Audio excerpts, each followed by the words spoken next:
Israeli forces shot and killed at least 2 people and wounded 17 on the second day of deadly protests in southern Lebanon.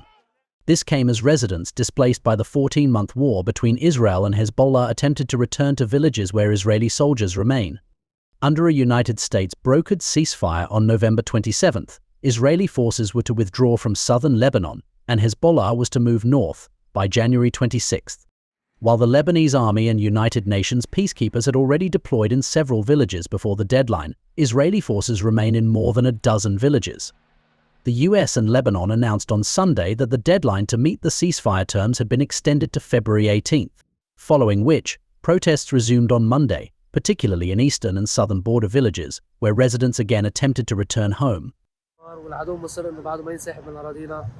نحن عم نفرجيه نحن لما سحبته نحن حنطلع وصلنا على الضيعة طلعت الدرون الإسرائيلية حاملة قنبلتين هبت أول وحدة زمطنا الثانية استشهد صاحبي وأنا ضرب بالجو ونزلت وعندي فكش بإيدي. A day prior, 24 people were killed and more than 130 were wounded when Israeli troops opened fire on protesters who breached roadblocks set up along the border.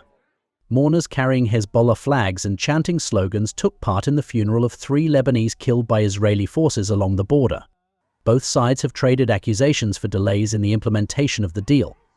Israel blamed the Lebanese army for not deploying to the region fast enough, while the Lebanese military accused Israel of stalling its withdrawal, complicating its deployment efforts. Bureau Report, NewsX.